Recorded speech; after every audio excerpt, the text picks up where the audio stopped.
A cause is only as strong as the culture behind it.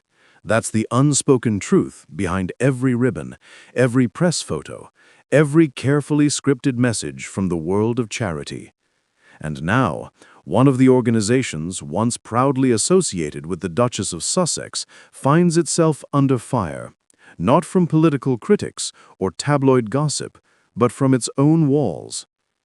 The whispers began quietly, a resignation here, a frustration voiced in a quiet meeting, an email flagged.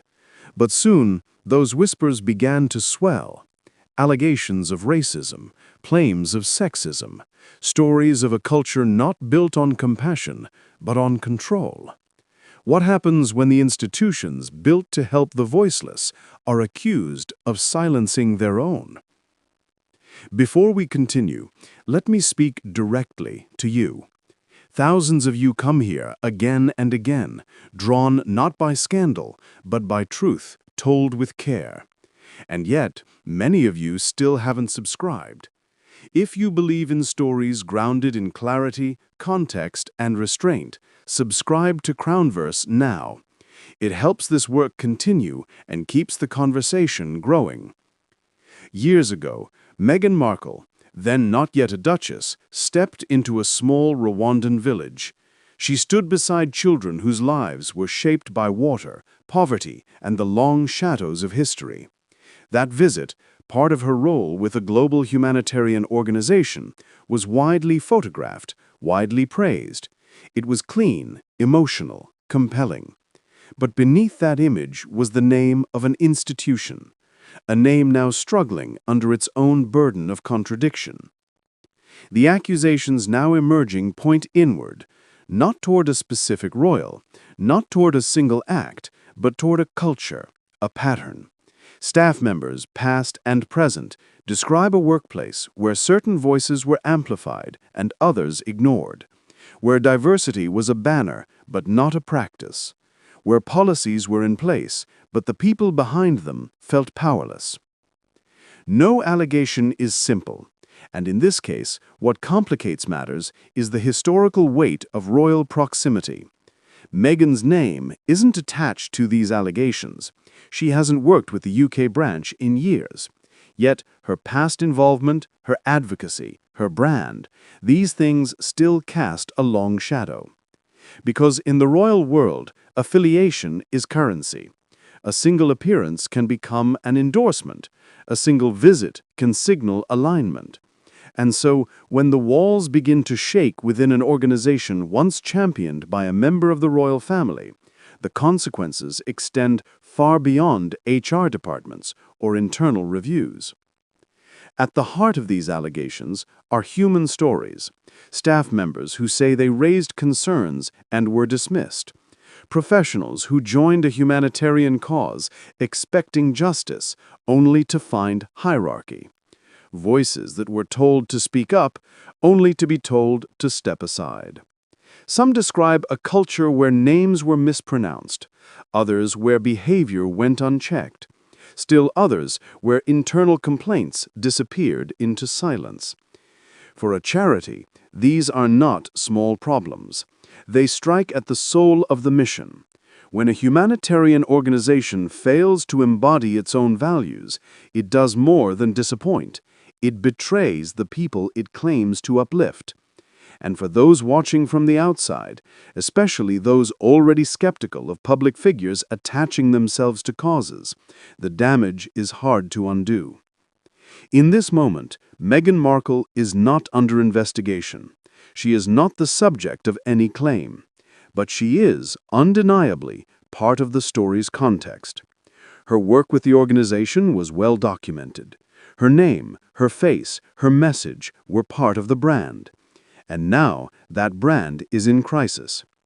It raises a difficult question. When public figures lend their platforms to causes, what happens when those causes falter? Is there a responsibility to speak, to separate? Or does silence serve as a signal of distance? We don't know what Meghan thinks of these developments. There has been no public comment. Perhaps none will come. But the situation points to a broader reality. that in today's world, visibility is a double-edged sword. The same attention that elevates a cause can also expose its fractures. And in royal life, those fractures are not easily contained. The monarchy has always walked a tightrope between public service and public perception. Royals support hundreds of charities. They cut ribbons, they raise awareness, but they rarely dig into boardroom dynamics or employee handbooks. Their job is symbolism, presence, patronage, not governance. And yet, when something goes wrong, when a charity faces internal scandal, those same royals find themselves drawn back into the frame, even if only by association. It's a reminder that in royal life, nothing is neutral. Every handshake, every photo, every statement is part of a larger system of influence, and once that influence is given, it's hard to pull back when trouble comes. For the public, the deeper concern is trust. If charities, especially those linked to high-profile figures, cannot guarantee safe, respectful workplaces, then what does that say about their ability to help others?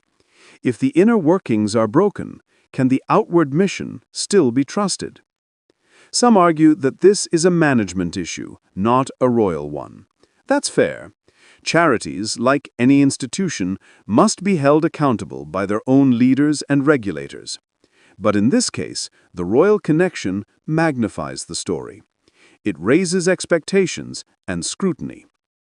There's also a generational context. Meghan Markle has long positioned herself as a voice for inclusion, equality, and compassion. Her critics say she's overly political. Her supporters say she's refreshingly honest. Either way, the organizations she aligns herself with are seen as extensions of that identity.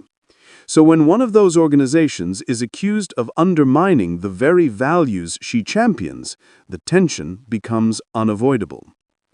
This controversy comes at a time when public trust in institutions is already fragile. The royal family, too, is navigating a delicate period, transitioning into a new reign, redefining its role, and weathering internal divisions.